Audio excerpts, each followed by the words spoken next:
Good morning and welcome back to the channel. We are staying at the InterContinental Hotel in Adelaide, Australia. So stick around and we'll show you the facilities, the amenities, we'll tell you what we think. It is very conveniently located in the center of the city. There's a tram station literally right outside the front. Although the weather here during this trip was incredibly hot. It was 43 degrees centigrade or about 110 degrees Fahrenheit yesterday. So stick around, we'll show you everything it's got. Welcome to Voyager Smith. In 2024, my wife and I sold our house and all of our belongings and left for Thailand from the United States with our 2 Labrador retrievers. Join us as we review all of our travel and talk about our experiences living abroad. And if you find this information useful, don't forget to give us a like and subscribe. It really helps us out. Now enjoy the video. The InterContinental Adelaide was originally built and opened in 1988 as the Hyatt Regency Adelaide. It was designed to be integrated with other key civic infrastructure, including the Adelaide Convention Center and the Adelaide Casino, right on top of the Adelaide Railway platforms and adjacent to the North Terrace. This development was aimed at creating a vibrant riverbank and cultural precinct along the River Torrens, thus enhancing Adelaide's appeal as a destination for tourism events and conferences. In 2009, the hotel was sold and rebranded under the prestigious InterContinental Hotels and Resorts brand, becoming the InterContinental Adelaide. This rebranding was part of a broader expansion of the InterContinental hotels in Asia and helped position the property as Adelaide's flagship luxury hotel. The property has undergone phased upgrades over the years to maintain its appeal in the competitive hospitality market. A notable $32 million refurbishment was announced in the 20s, encompassing extensive redesigns of the guest rooms, event spaces, restaurants, and public areas to modernize facilities while preserving the hotel's reputation for luxury. I think they did a pretty good job with that. The rooms still look a little dated to me, but it's all right. You can see the pool. It's pretty small for 360 room. All right, here's our room, 1708. Let's go inside and check it out. Right here, inside the door, you've got a coffee maker. And nothing in that. Cups. Got our kettle, some wine glasses, some regular glasses.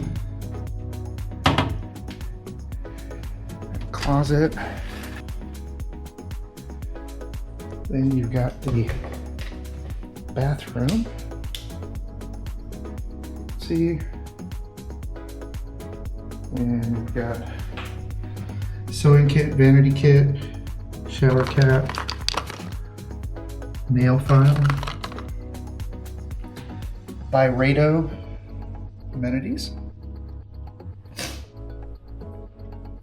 separate bathtub, toilet, walk-in shower, also with Byredo amenities. And this is the room. See assorted light switches near the room. Pretty old school thermostat, but it works. The air conditioning's nice in here. Got a couch. Pretty nice TV. And let's take a look at the view. We're on the 17th floor. It looks like we got a nice view of the river right outside our window. So overall, pretty nice. All right. That's the room. Oh, here's a power plug with USB ports, it looks like. It's great. As I mentioned before, this is a property with 360 rooms. Sorry about the noise in the background if you can hear that. The bartender's opening up the bar that I'm sitting in recording this right now. Overall, the facility is really, really nice. The room was nice. The furniture is a little bit dated, but the room layout is fantastic. I like the fact it's got a separate bathtub.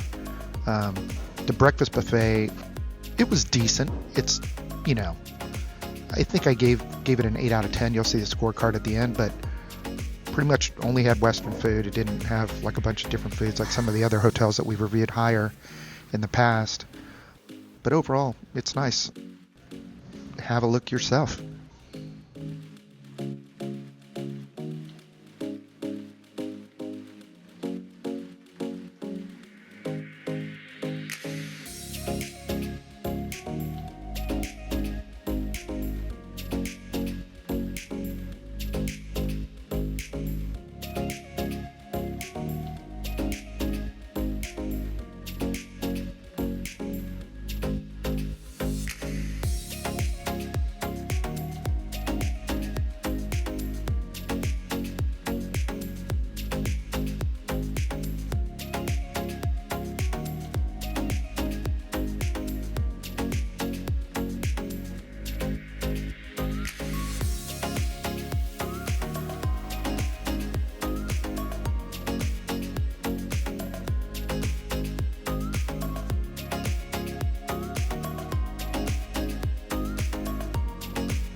Okay, so let's take a look at the overall score. The room, even with the dated furniture, I think it's a 10, and the layout's great. The bed is really comfortable, the linens are great. The pool is a 5, it's tiny for a hotel with 360 rooms. Probably couldn't fit more than 10 people in that pool. Service was an 8. I would ding them on the trash near the elevator. You just don't expect that. Elevators themselves are a 10. Breakfast is an 8, nothing special. Overall value, I give it an 8 out of 10.